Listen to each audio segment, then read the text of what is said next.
Part 1. Please find a quiet place to sit or lie and to listen to this audio. Once seated or lying, close your eyes. Focus your attention on your breath.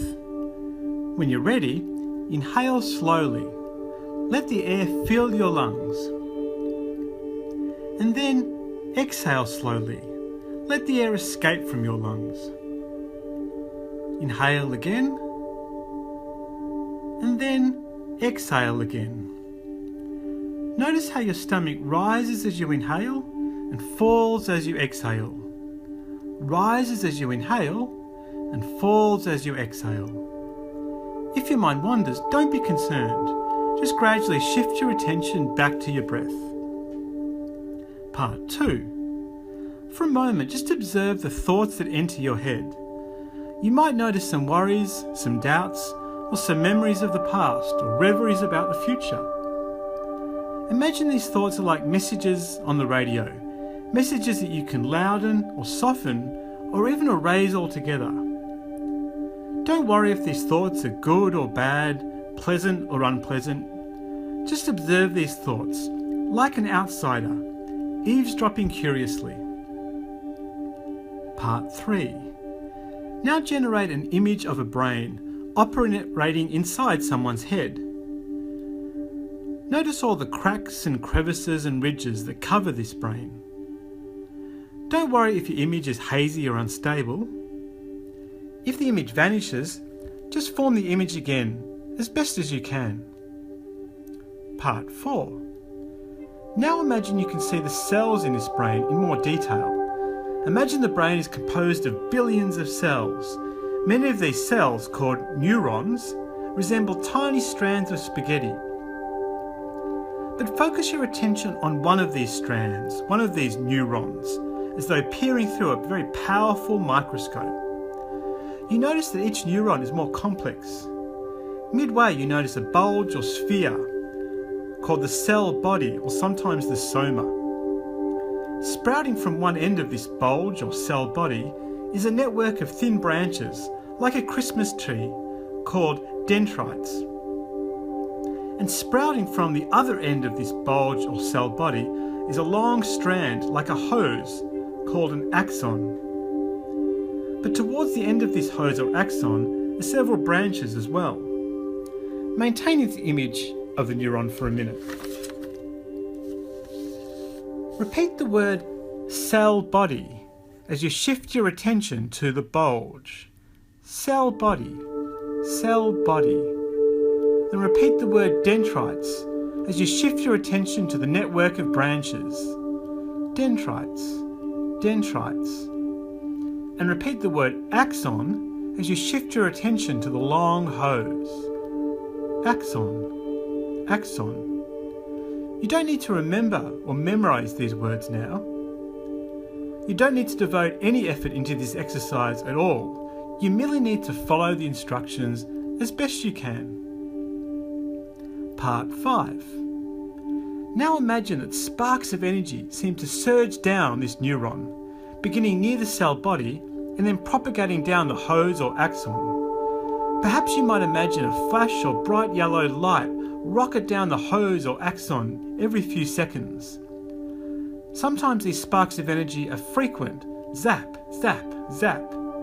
Or sometimes these sparks of energy are infrequent, zap, zap, zap. These sparks of energy are called action potentials. Repeat this phrase as you visualize these sparks of energy.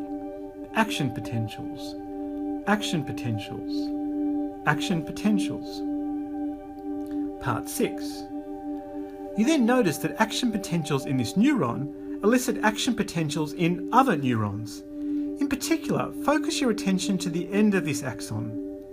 The end of this axon comprises several branches, each of which almost touches the dendrites of other neurons.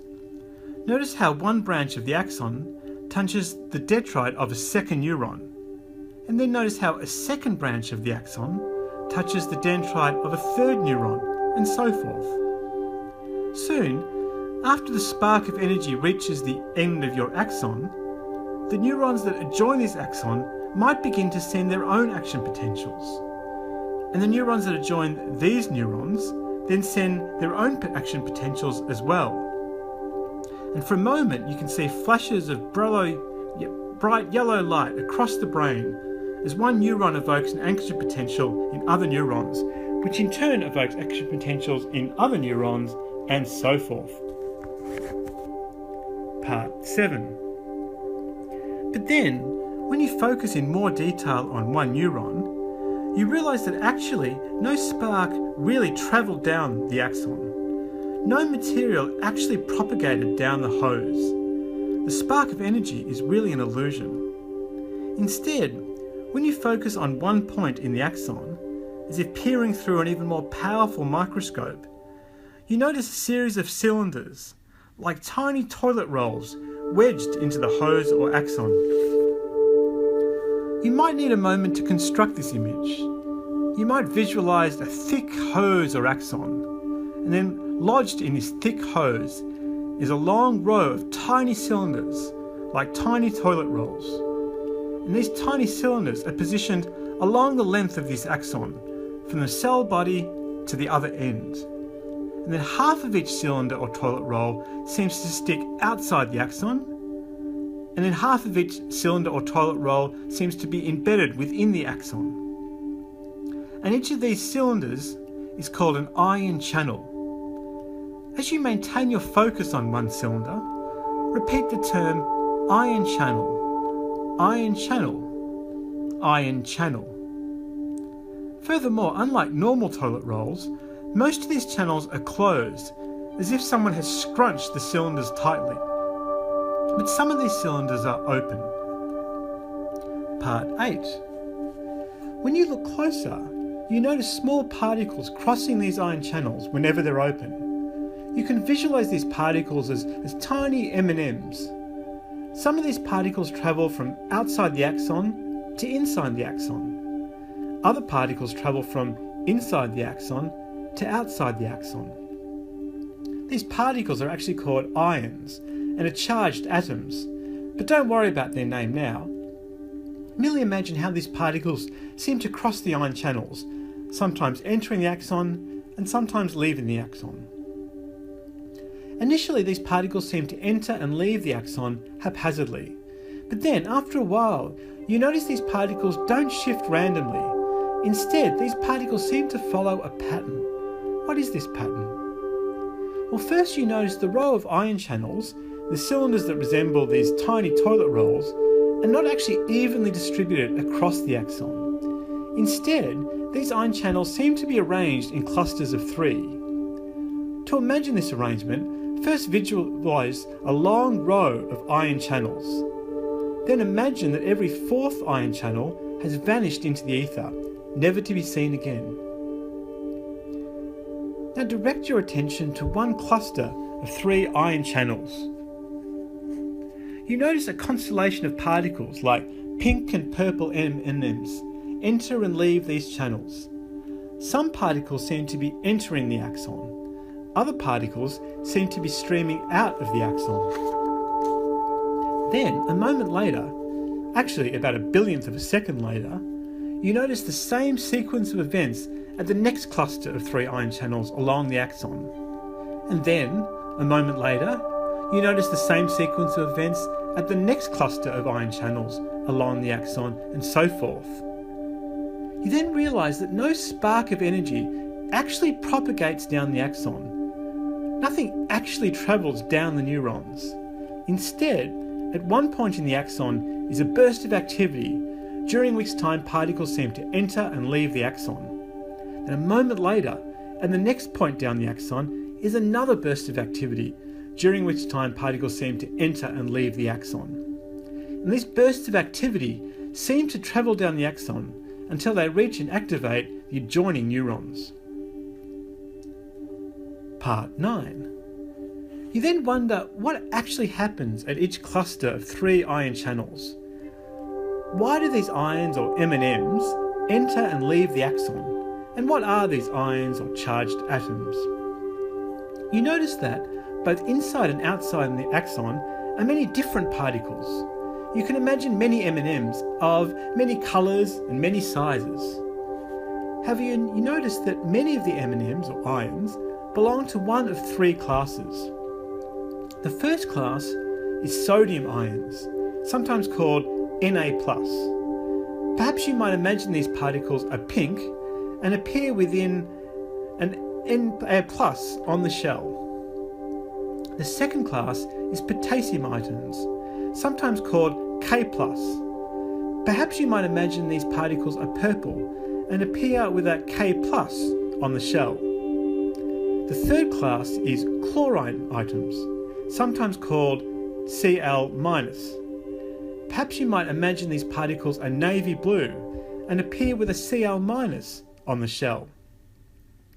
So the M&Ms or ions are mainly sodium ions or pink, potassium ions or purple, and chlorine atoms or navy blue. Don't worry if you can't remember these three classes. Just imagine pink, purple, and navy blue M&Ms. Pink, purple, and navy blue M&Ms. You now watch these particles very closely. You notice that outside the axon, most of the particles are pink. Inside the axon, most of the particles are navy blue, but quite a few are purple as well. In other words, pink or sodium atoms are mainly outside the axon, whereas navy blue or chloride ions and purple or potassium ions are mainly inside the axon. That is, the light M&Ms are outside the axon and the darker M&Ms are inside the cell. And when you look closely at one cluster of three ion channels, you notice an unusual sequence of events. For some reason, one channel suddenly opens. Perhaps you can imagine some tiny person, a person who is smaller than a brain cell, wandered towards this cluster of three ion channels. Then using a key, the person unlocks one of these channels. Maybe you can even hear a chink or a similar noise as the lock is released. This channel is no longer scrunched tightly. At this moment, a burst of pink or sodium ions enters this channel from outside the axon. At the same time, another channel also opens. A fewer number of purple or potassium ions leave this channel from inside the axon. Then the first channel, the sodium channel, snaps shut. Perhaps you hear a sharp thud as the channel shuts abruptly. The pink or sodium ions can no longer enter this channel, but purple or potassium ions continue to leave the other channel, but then eventually stop. Finally, a third channel, a channel that looks slightly larger than both the other channels, begins to pump pink or sodium ions outside the axon and pump purple or potassium ions inside the axon at the same time. And then, immediately afterwards, everything is quiet once again. That is, most of the pink or sodium ions are located outside the axon, and most of the purple or potassium ions are located inside the axon again. And now shift your attention to other clusters of three channels. During this sequence of events, at one cluster, the same sequence of events is initiated at the next cluster. And during this sequence of events at the second cluster, the same sequence of events is initiated at the third cluster, and so forth. So if possible, imagine this sequence of events gradually propagate down the axon, like an array of dominoes. Part 10. But what is the cause of this sequence of events? Why do these M&Ms or ions enter and leave the axon in this sequence? Well, actually, the answer is complex, but it's partly concealed in the image you've created. Specifically, in this image, M&Ms or ions in which the colour begins with an N, like navy blue, are negatively charged. N for negative. M&Ms or ions in which the colour begins with a P, like pink or purple, are positively charged. P for positive. Outside the cell, the M&Ms are mainly pink, and thus positive sodium atoms. Inside the cell, the M&Ms are mainly navy blue, and to a lesser extent purple, and thus mainly negative chloride items, with a few positive potassium ions as well. So, compared to outside the cell, the charge inside the cell is negative. Indeed, the difference is usually minus 70 microvolts. You don't need to remember this difference is negative 70 microvolts, but if you like, you can imagine a needle connected to a dial inserted in this cell, and you can imagine this dial pointing to minus 70 microvolts. The pink or sodium ions bunched outside the cell are positively charged, and positively charged ions are attracted to negatively charged ions. So the sodium ions will feel compelled to flood inside the cell. These ions will bolt inside the cell as soon as the channel is opened. In addition, ions also tend to shift away from each other. A tight bunch of sodium ions will tend to disperse in all directions and therefore away from one another. Likewise, a tight bunch of potassium ions will tend to disperse in all directions and therefore away from one another. Consequently, the pink or sodium ions will tend to shift away from each other and therefore shift from outside the axon to inside the axon. The purple or potassium ions inside the cell are positively charged as well, and positively charged ions are attracted to negatively charged ions. So you would assume that potassium ions will primarily remain inside the cell. They will rest in the cell like lazy sunbakers, breathing slowly and deeply. After all, compared to outside the cell, the charge inside the cell is negative. Yet, because of two reasons, some of these purple or potassium ions will leave the cell. First, after many pink or sodium ions burst into the axon, the cell no longer comprises more negatively charged ions than positively charged ions. The dial no longer points to minus 70 microvolts. Indeed, the dial will probably even reach a positive number, such as plus 30 microvolts at some stage. Now second, like the pink or sodium items, the purple or potassium ions will tend to shift away from each other.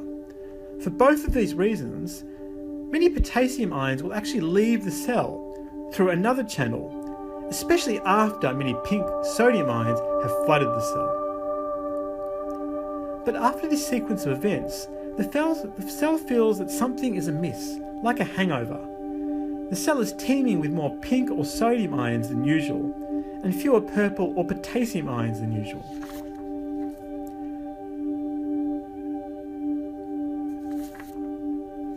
So a third channel, called a sodium-potassium pump, decides to intervene. This pump is like a rescue worker, summoned to rectify the problem. Perhaps you can imagine several tiny rescue workers sitting in a channel or ditch that connects the inside of this axon to the outside of this axon. And some of these rescue workers are dexterously shoving the pink or sodium ions out of the cell, whereas other rescue workers are pulling the purple or potassium ions back into the cell. So eventually the cell is restored. Most of the pink or sodium items are again huddled outside the axon, whereas most of the purple or potassium ions are again huddled inside the axon. Part 11. But do tiny people really live inside our brains? Did a tiny person, for example, really unlock the sodium ion channel at the outset? Well, obviously not. In practice, this channel tends to open whenever the dial shifts from about minus 70 microvolts to about minus 40 microvolts. Therefore, when pink or sodium ions bolt inside one cluster of ion channels, the sodium ion channel at the next cluster of ion channels will probably open. And then, when pink or sodium ions bolt inside the second cluster of ion channels, the sodium ion channel at the third cluster of ion channels will open, and so forth. But who or what opens the first channel on the axon? In essence, many other events can open this channel. Typically, after this neuron is activated by a previous neuron, the first ion channel opens. However, you don't need to worry about the details now. Indeed, you don't need to understand any of this material now. Just enjoy the images while they last.